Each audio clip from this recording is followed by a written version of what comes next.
Yeah. Okay. My name is Larry Friesen. I'm the person who proposed this particular session on architecture for the Earth, space transportation between the Earth and the Moon. My background is I used to work in the space program at Johnson Space Center for Lockheed Martin before I got laid off. I won't give a full background in my career. You don't need that right now. But I've been thinking about these issues for quite some time. And as you will see and hear, my notions of what an Earth to the Moon space transportation system ought to look like are quite different from what was being developed for the Constellation program. I'm not the only person who has good ideas, though, so other people's comments and questions and ideas are certainly welcome here. But this diagram I will refer to, I've got just a sketch of the Earth's surface, low Earth orbit, the Moon, and then some stations that might be near the Moon in low lunar orbit or at the LO1 Lagrange point, and some possible paths in between these.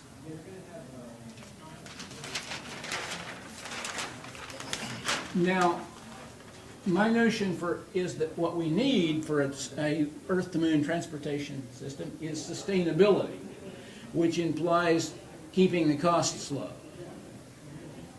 Why do I at least want sustainability?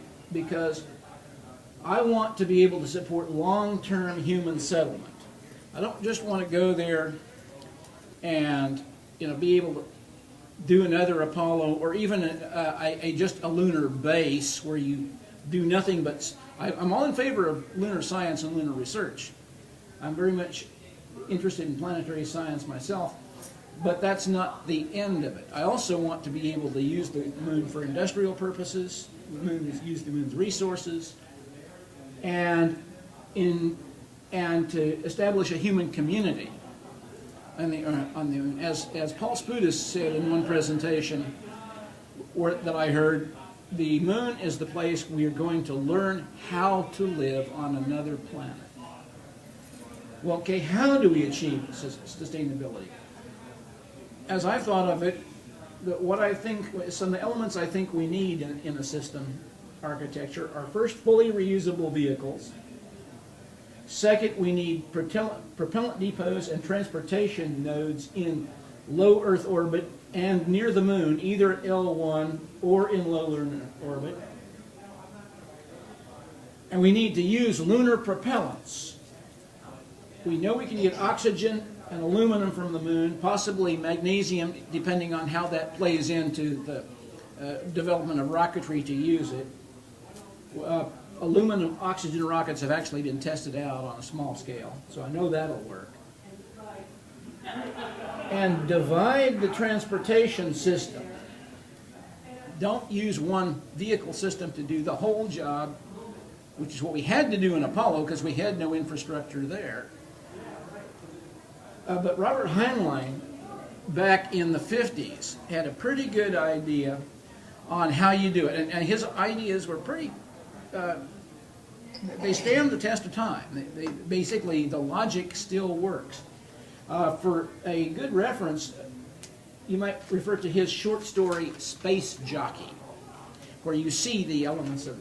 In fact, he even calls his Earth to the Earth surface to low Earth orbit transportation system a shuttle. And how do we divide and conquer? What are the three kinds of vehicles we use? And I'm going to go refer back to my diagram chart. We use one vehicle class will just go to Earth surface to LEO and back, and that's all it'll do. So basically, we'll have some system that will go from the Earth's surface, transport people and cargo to probably a space station or a propellant depot in low Earth orbit and back again. And it'll transport people and, if there is any cargo from the Moon, cargo back down to the Earth's surface. Never go beyond LEO. That's all it'll do. You want a fully reusable vehicle, and I can see offhand 3 possible approaches: either a single stage to orbit vehicle, or a single stage with drop tanks, which is a concept I owe to a paper I saw in a publication several years back by the World Space Society, or two-stage, both stages fully reusable. So people who've been around the business a while may recall that the original plans for a space shuttle called for 2 fully reusable winged flyback stages. A first stage, which would even use jet engines for part of its propulsion, and then a second stage to get all the rest of the way to orbit. And both stages would be fully reusable flyback systems. The second vehicle class is a lunar low Earth orbit to the near Moon system, whether it's going to wherever you have your lunar orbit base, whether it's in low lunar orbit or in the Lagrange point. It would go between, basically all it would go do is shuttle back and forth between those 2 orbits. It would never land on either body. If you read the story Space Jockey, the 2 shuttle ships of this class that he has are named the Philip Nolan and the Flying Dutchman. And if you know the background of those stories, you know that Philip Nolan was the man without a country, and the Flying Dutchman was doomed always to try to round Cape Horn and never succeed. In both cases, they never land. And then you would have a lunar lander, which would look a lot like Apollo-type lunar landers, or the lunar landers that have been proposed for the Constellation system, but it would be fully reusable, so you could use the same one over and over and over again, so you don't have to keep shipping new lunar landers to the moon, and it would use only moon-derived propellants. So you would basically design the system to use a lunar oxygen, lunar aluminum, or some combination of aluminum and magnesium, a rocket system, and that would and basically refuel on the moon, and so on. And if you pardon me for just a second, certainly, we have a question online in regards yes, to, and you can relay, an answer at any point when it's, okay, organic to your presentation. But we have a question online about helium-3 and viability. Okay. Well, that right now I'm not dealing at all with the question of what resources we'll find on the Sure. moon. I have my own ideas about that. Helium-3 will not be useful with the present level of technology as a propellant system to get on and off the moon. I'd like to interject something on that, and that's Speak up, if you would. yeah. Sorry. Yeah, I'm Jeff Larson, and I'm also a former aerospace worker out at JSC. My expertise is in operations. Many years ago, I worked on a study for a transportation system to a moon base for a gentleman who had dreams of doing this as a private venture.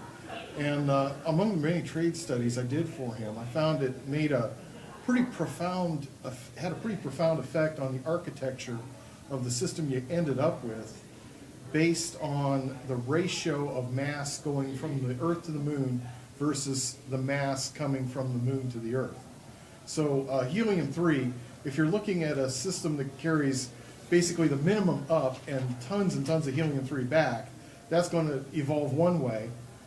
If you've got another system where you're constantly taking people and material up to build and build and build and build your presence on the moon, and you're just taking enough helium-3 back to pay for your trip back, that would lead to a different sort of architecture and a different sort of system. Yeah. Now, I'm right now looking at basics of what we can do without having helium-3, and with just looking at what we can do with the transportation system to make things more sustainable. And in fact, this is the way I think that Constellation should have gone in the first place, even though they chose to do something different because they wanted to do it faster.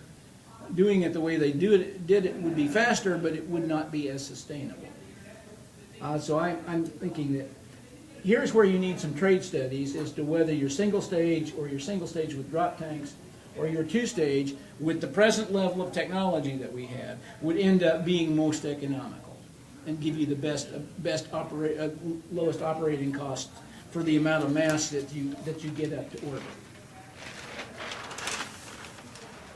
Your propellant depots in low Earth orbit, you would not want your propellant depot space station transfer node to be in a polar orbit or a high inclination orbit like the present space station. You'd want a space station in about a 28.5 degree orbit, because that turns out to be probably about as good as as near optimum as you can get for going to the moon and back. There are other orbits near that inclination that would also work, but that's much better than a polar orbit or a high inclination Earth orbit. I'd like to interject that 28.5 is the latitude of Kennedy Space Center, and that's why the U.S. uses that. Yeah, but it also turns out that if you look at the moon's orbit, okay, and the way its orbit plane precesses and the way versus the Earth's orbit plane, the Earth's equatorial plane, it turns out that 28.5 degrees is the maximum inclination the moon ever has relative to the Earth. And that's because the moon's orbit is inclined about 5.5. 5.5 degrees. So your And 5.5 tilts plus 23. 23.5 degrees that's the most it ever has. So that gives you the best chance of an actual in-plane transfer.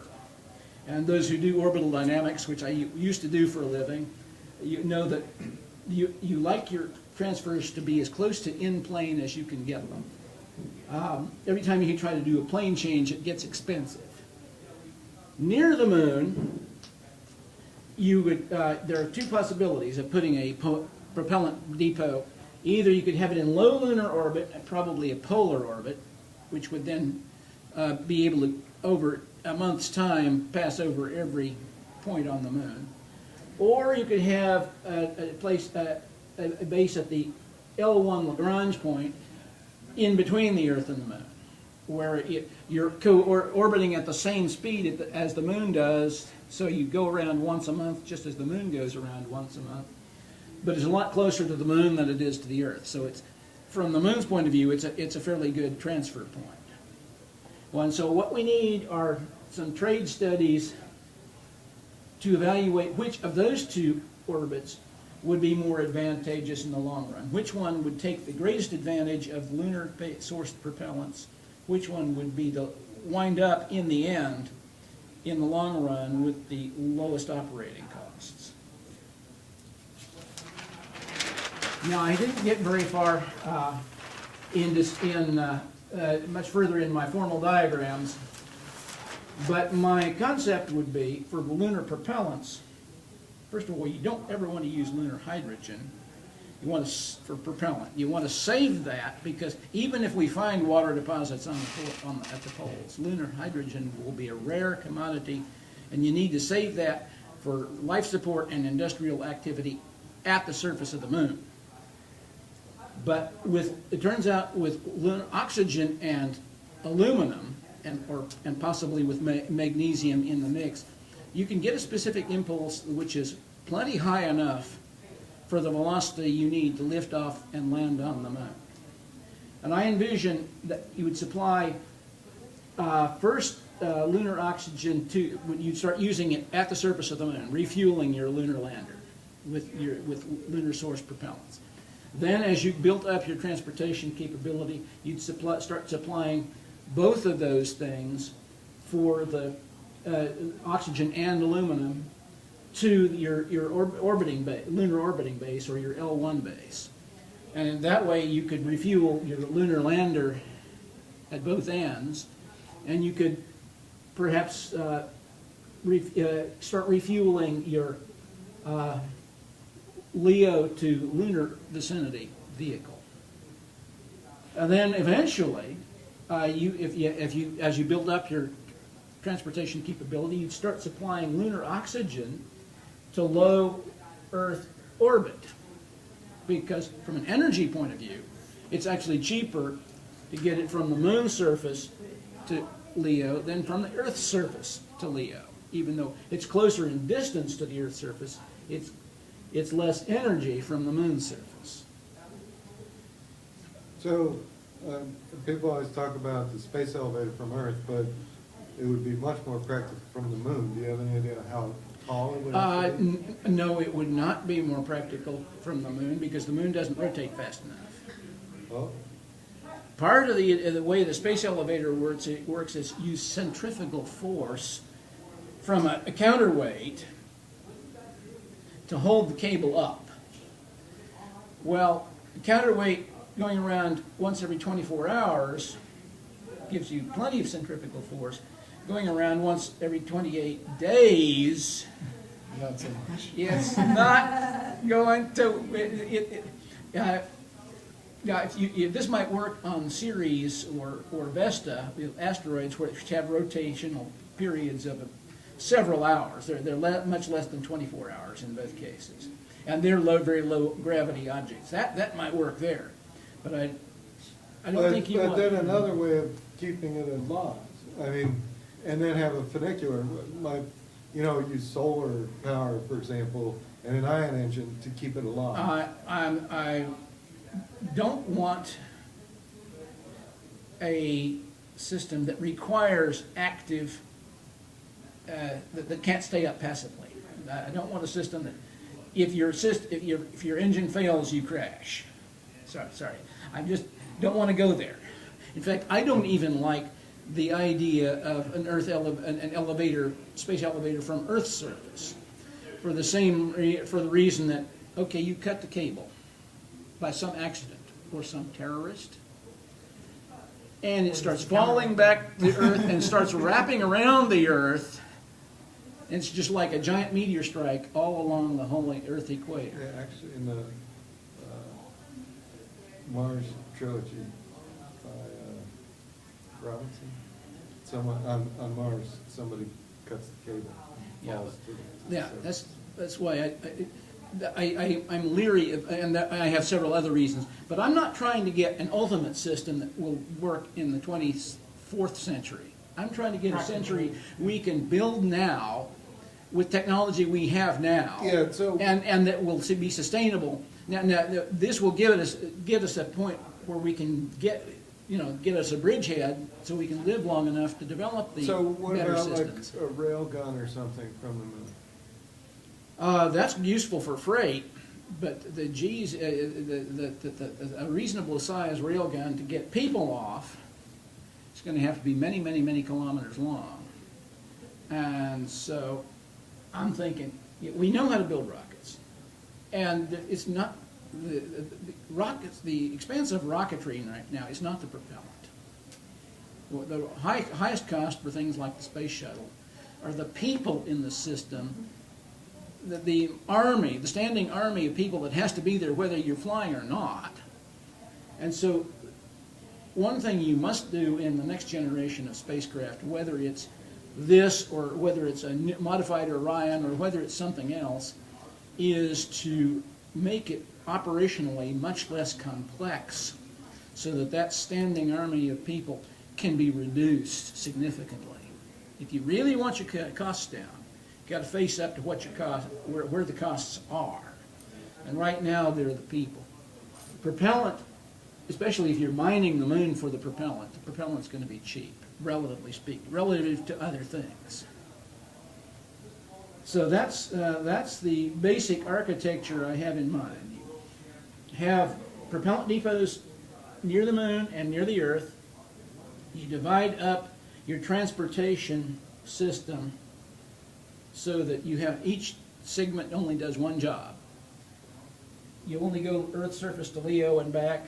You only go from Earth orbit to the moon or lunar or near lunar orbit and back, and you go from the lunar orbit or L1 to the lunar surface and back, and each transportation segment only does that job.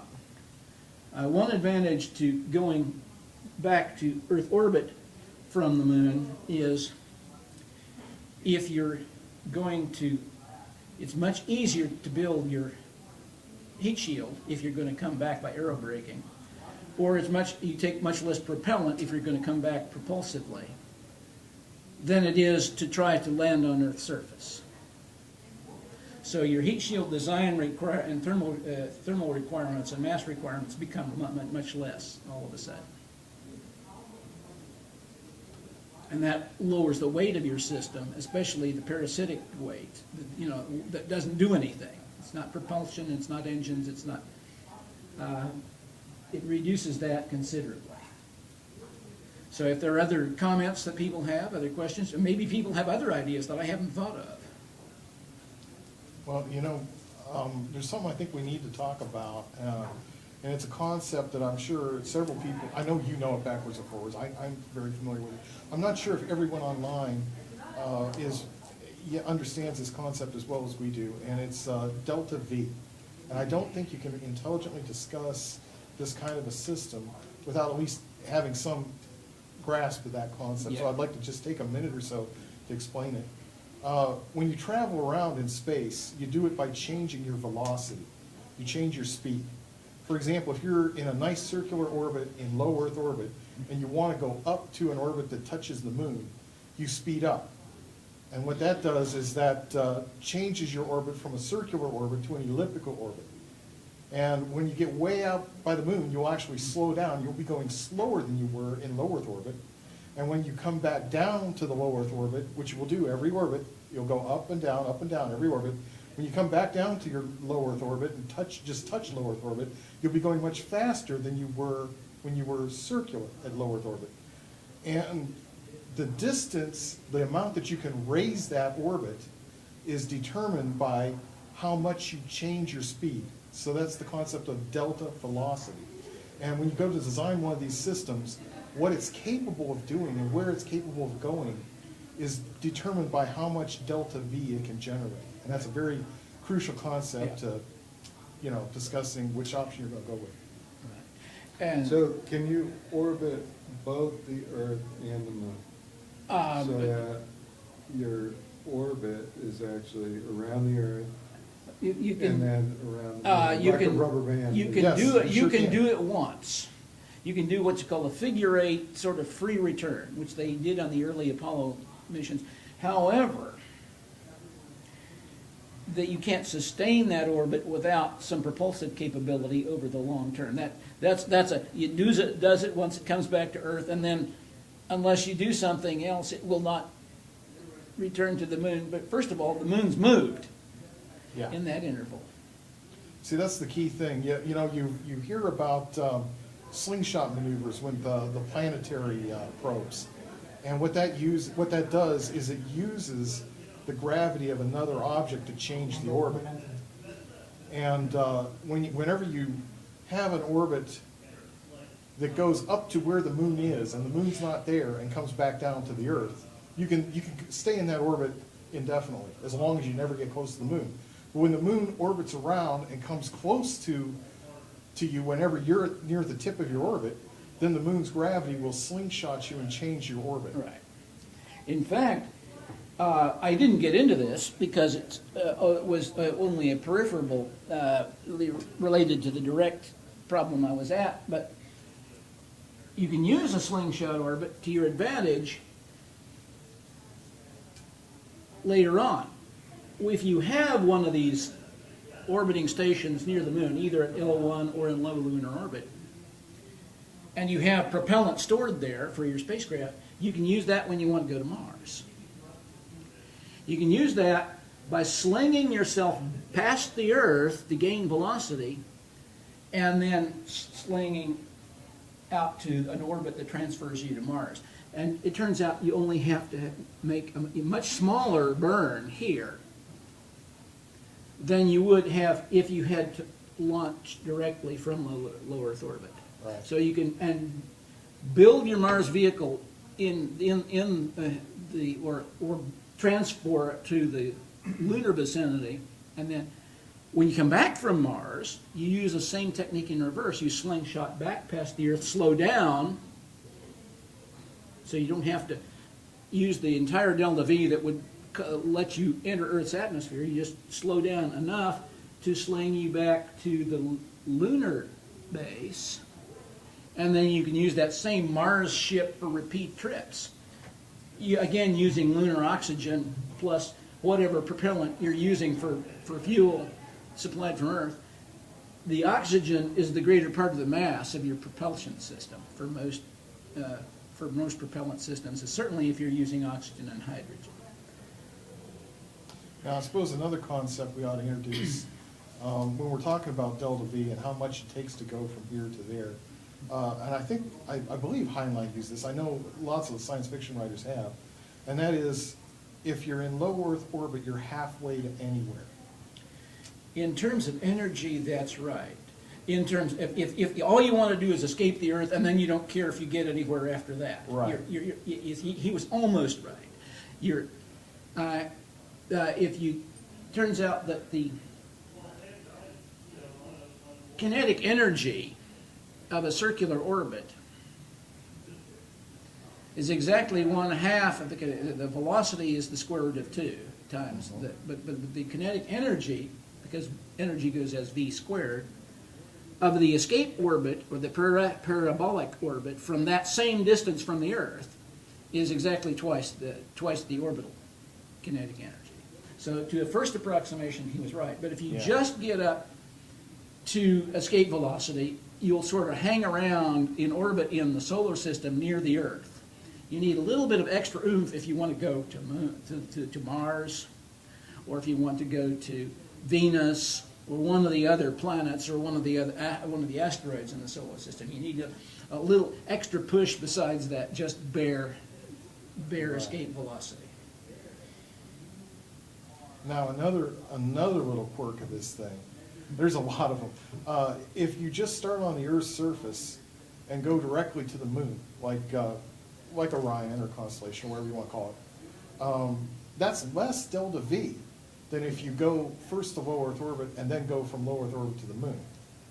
No, it doesn't matter whether you go directly from Earth's surface to the moon's vicinity, or you pause in low Earth orbit and go to the moon's vicinity. The energy is, the delta V is the same, pretty much.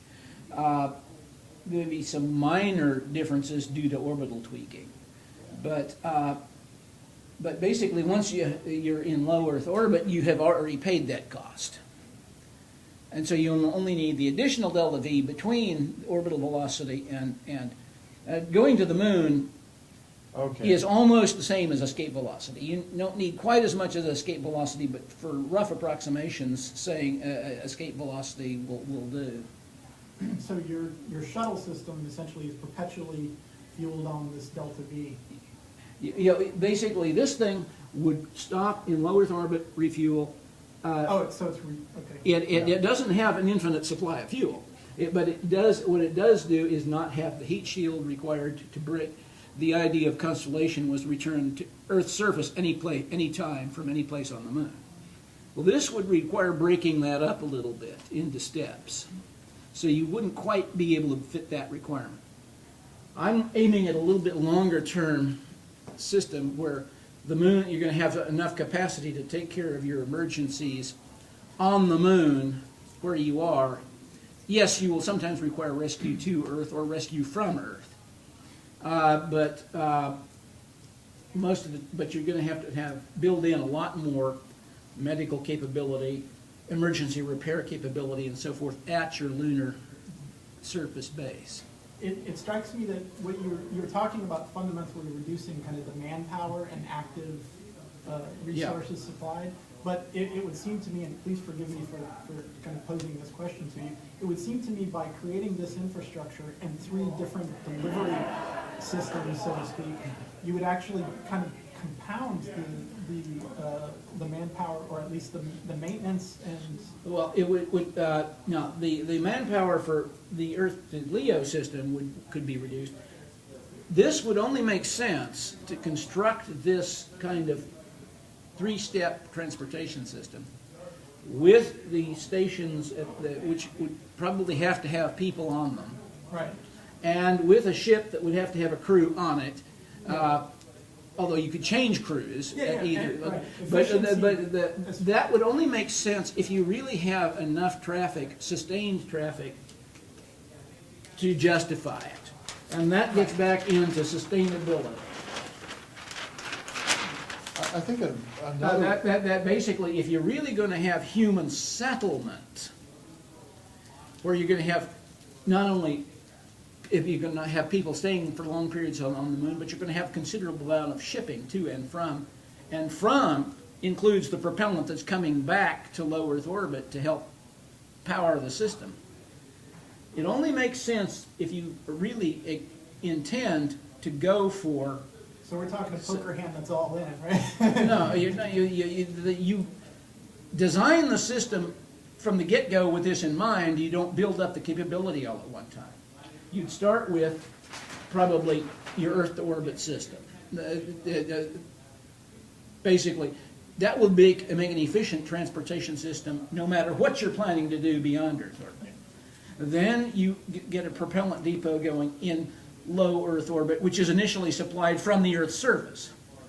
That means that your launch vehicles from Earth don't have to have all the propellant to get where they're going. They just have enough propellant to get to the fuel station, and then they can refuel to go wherever else they're going. So your vehicles can be designed smaller because they don't have to have such big tanks. Because they don't have to have the whole tankage to go from Earth's surface to orbit. Somebody does, to get the fuel up there. Yeah, but you can get the fuel up there as part of one of the jobs of this less expensive Earth surface to LEO system will be to, so not the only job, but one of the jobs will be to provide propellant to your orbital propellant depot. One way I would answer that question is, let's say I want to go from here, here in Houston, to visit the Eiffel Tower. Yeah. Now, one way I could do it is to build a flying car or an amphibious car and drive it to Galveston, drive it off the pier, sail it all the way to France, and then drive it from the coast to the Eiffel Tower. But that would be extremely inefficient because it's very difficult to make a car that would do all those things. Yeah, it turns out that people have built amphibious cars, and it turns out they're neither very good as a car nor very good as a boat. Right. They will work as either, but they don't work terribly well. So that would be one thing I could do, or I could drive my car down to Galveston, get on a boat, sail over there, then take a taxi to the Eiffel Tower. And it turns out that's really, even though it's a more complex system, in the long run, that's easier and simpler and cheaper to do than to build a car that will do all those things. And I think that's why this is a viable approach to this problem, is because the job of getting from the Earth's surface into Earth's orbit is very different from the job of getting from space in the vicinity of the Earth to space in the vicinity of the Moon. And that's even different from going from space in the vicinity of the Moon to landing on the Moon and getting off the Moon again. Mm-hmm. Yeah. They are different transportation jobs, and different vehicles are better at doing different parts of that job. We have an online question. It says sustainability is tied to profitability.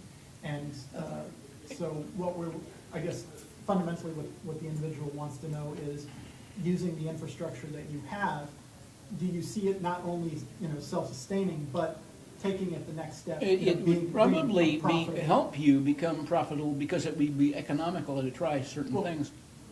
One of the things I like, besides sending propellant back to Earth orbit for more space probes, not just probes to the Moon, but anybody who wants to buy propellant, is I'm very fond of Dave Criswell's concept for putting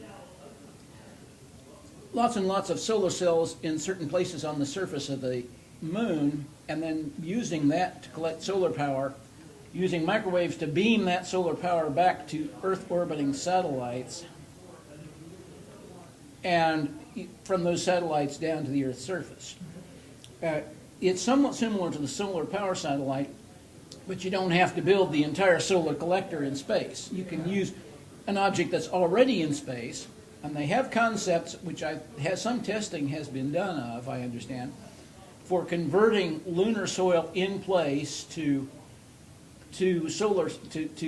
amorphous solar cells. Now, amorphous solar cells are not as efficient as the more traditional crystalline cells, but they work. And since you've got a lot of lunar surface, if you're just converting local material, you just convert a bigger area. Real estate is not a problem. Real estate is not a problem on the moon right now. Yeah, right now at least. Yeah, that's a big key phrase.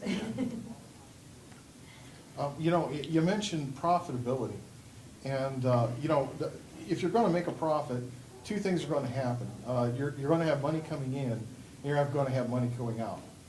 Now, this transportation system really, it's similar to the question that was asked earlier about the helium-3.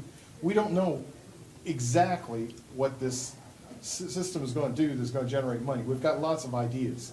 Anybody who's ever looked at going to the moon and doing so for a commercial reason has looked at this. But regardless of what your income is, even if you're just building a system to support an expenditure of, you know, a research station on the moon or a colony on the moon, and all it's doing is a sunk cost, still the key concept to either making a profit or maximizing your profit or minimizing your expense is going to be lowering the cost of this system, and that's life cycle cost. Cradle to grave, how much does it cost to build, how much does it cost to operate?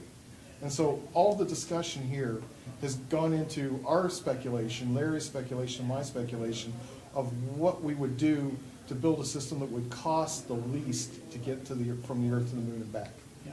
Yeah, well, Especially the but lowering person the that builds operating the cost. system, how they're gonna make money Right. is from transportation. Right. They're gonna make money by transporting people back and forth to the moon, just like when they built the railroads. That was all private enterprise, built the railroads, they didn't give a crap what people were going to California for, they were just gonna bring them there. Right. You know, I'm not sure that you followed through with your point, but I guess when you were talking about, what was it, Galveston to Paris, you were talking about low orbit transport. And if I'm Well, not mistaken, you're talking the about the segment- commercialization of low orbit transportation, correct? Well, what I really meant, let me explain that analogy a little further. Consider the leg of getting from Houston to Galveston to be getting from the surface of the Earth to low Earth orbit. Consider the leg from Galveston to, I don't know, La Harbor, to be the low Earth orbit to lunar orbit leg. And considering getting from the port through the city of Paris and, you know, to the city of Paris and to the Eiffel Tower, that's the leg that lands on the moon. And all I'm saying is those are three different jobs, and therefore it's justified to have three different kinds of vehicles, because in the long run, that's simpler, cheaper, and less difficult to do than to build one vehicle that did all those tasks. Sure. And I think that's the point I'm trying to get at. Whether we know what the profitability is going to be, we don't know really what the source of profit will be, if there's going to be a source of profit. But if you're going to have long-term human activity on the moon, what you'd like to do is have a transportation system that's as low cost to operate as you can manage, so that even if you don't have profits, you can afford to operate it. Well, the Yeah, so problem, actually the three sections might be three totally different companies. They could be. You know, one company that just moves from between Earth and Moon, but never lands on either end. Absolutely. And there's even a railroad analogy to that, because railroads often have to cross bodies of water. And sometimes the railroad would operate a ferry service to get from one end of the lake or one end of the ocean to the other. And sometimes a second company would own that. one of the liveliest debates I've seen today is over the debate that space exploration is not a virtue in itself anymore.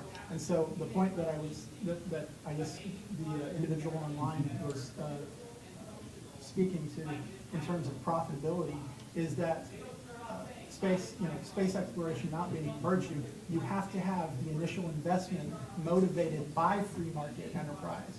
So in talking about that low Earth orbit transportation, that as the first leg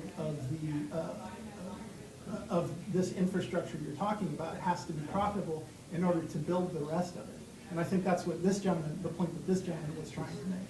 Well, So, actually, that's what, for example, SpaceX is aiming at.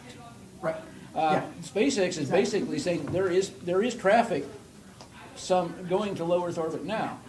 We can build a system we think will cost less to do that. Gotcha. And so we'll capture some part of that market.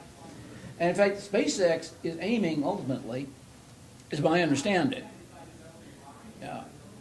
to go to the fully reusable two-stage model. They have a two-stage vehicle, and they haven't got there yet, but their aim is to be able to recover both stages and reuse. Again, Elon Musk in an interview says, we don't know yet whether that will prove to be the most economic thing to do, to recover the stages and reuse them, but we think it will, and we're going to try it out to discover whether it is. I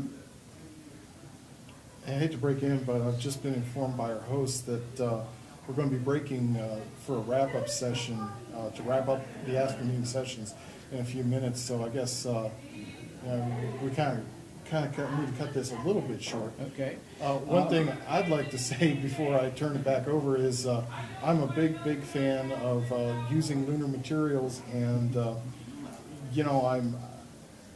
when I looked at this years ago, there was just no way to make this remotely economical without using something like aluminum for fuel. Everyone has always assumed you would use lunar oxygen for the oxidizer, but at that time I found it was very much a novelty to consider the use of, say, for example, lunar aluminum for fuel. But it's very practical; it could be done. As I say, the aluminum oxygen rocket has been tested, at least on a small scale. So we know it can work. And again, this is going to be much more sustainable, in my opinion, than the present, or the original constellation architecture of the Ares 1 and Ares 5, and I don't think there was any chance of reusing very much of either of those vehicles. Agreed. And wasn't that whole model built around roughly 4 or so sorties a year? Yeah. That's not a lot of fun. It's sustainable. You not only need low cost, you need a high flight rate. That's right. And this would allow you, at least in principle, to achieve a higher flight rate. Thanks a lot. Yeah, thank you for that.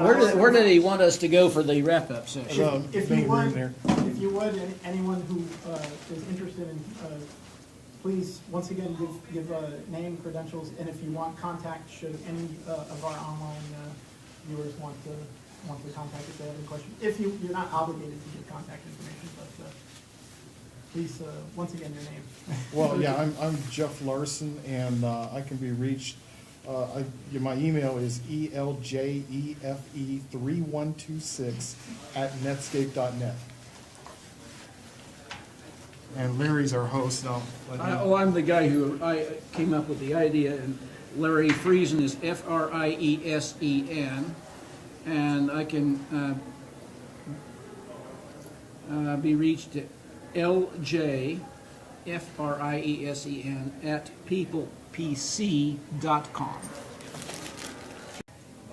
Yeah. Okay, my name is Larry Friesen. I'm the person who proposed this particular session on architecture for the Earth, space transportation between the Earth and the Moon.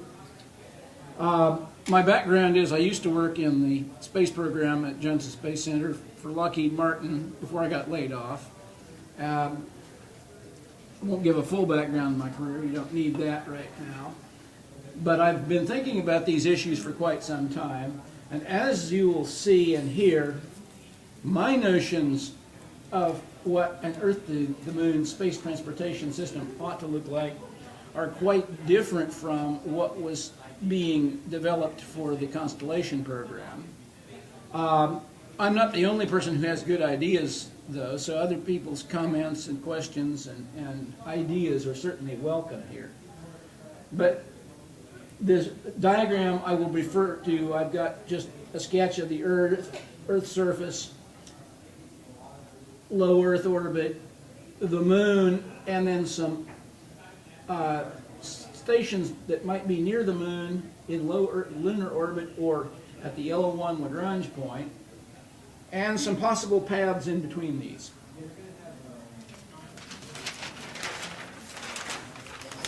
Now, my notion is that what we need for a Earth-to-Moon transportation system is sustainability, which implies keeping the costs low. Why do I at least want sustainability? Because I want to be able to support long-term human settlement. I don't just want to go there and be able to do another Apollo or even just a lunar base where you do nothing but... I'm all in favor of lunar science and lunar research. I'm very much interested in planetary science myself, but that's not the end of it. I also want to be able to use the Moon for industrial purposes, use the Moon's resources, and to establish a human community on the Moon. As Paul Spudis said in one presentation that I heard, the Moon is the place we are going to learn how to live on another planet. Well, okay, how do we achieve sustainability? As I've thought of it, some of the elements I think we need in a system architecture are first, fully reusable vehicles. Second, we need propellant depots and transportation nodes in low Earth orbit and near the Moon, either at L1 or in low lunar orbit. And we need to use lunar propellants. We know we can get oxygen and aluminum from the Moon, possibly magnesium, depending on how that plays into the developed orbits. It would never land on either body. If you read the story Space Jockey, the two shuttle ships of this class that he has are named the Philip Nolan and the Flying Dutchman. And if you know the background of those stories, you know that Philip Nolan was the man without a country, and the Flying Dutchman was doomed always to try to round Cape Horn and never succeed. In both cases, they never land. And then you would have a lunar lander, which would look a lot like Apollo-type lunar landers or the lunar landers that have been proposed for the Constellation system, but it would be fully reusable, so you could use the same one over and over and over again, so you don't have to keep shipping new lunar landers to the Moon, and it would use only Moon-derived propellants. So you would basically design the system to use a lunar oxygen, lunar aluminum, or some combination of aluminum and magnesium, a rocket system, and that would and basically refuel on the Moon, and so on. And if you pardon me for just a second. Certainly. We have a question online in regards Yes, to, sir. and you can relay, an answer at any point when it's, Development of rocketry to use it. Aluminum oxygen rockets have actually been tested out on a small scale, so I know that'll work. And divide the transportation system. Don't use one vehicle system to do the whole job, which is what we had to do in Apollo because we had no infrastructure there. But Robert Heinlein, back in the 50s, had a pretty good idea on how you do it. And his ideas were pretty they stand the test of time. Basically, the logic still works. For a good reference, you might refer to his short story, Space Jockey, where you see the elements of, in fact, he even calls his Earth to the Earth surface to low Earth orbit transportation system a shuttle. And how do we divide and conquer? What are the three kinds of vehicles we use? And I'm going to go refer back to my diagram chart. We use one vehicle class will just go to Earth surface to LEO and back, and that's all it'll do. So basically, we'll have some system that will go from the Earth's surface, transport people and cargo to probably a space station or a propellant depot in low Earth orbit and back again. And it'll transport people and, if there is any cargo from the moon, cargo back down to the Earth's surface. Never go beyond LEO. That's all it'll do. You want a fully reusable vehicle, and I can see offhand three possible approaches: either a single stage to orbit vehicle, or a single stage with drop tanks, which is a concept I owe to a paper I saw in a publication several years back by the World Space Society, or two-stage, both stages fully reusable. So people who've been around the business a while may recall that the original plans for a space shuttle called for two fully reusable winged flyback stages. A first stage, which would even use jet engines for part of its propulsion, and then a second stage to get all the rest of the way to orbit. And both stages would be fully reusable flyback systems. The second vehicle class is a lunar low Earth orbit to the near Moon system, whether it's going to the wherever you have your lunar orbit base, whether it's in low lunar orbit or in the Lagrange point.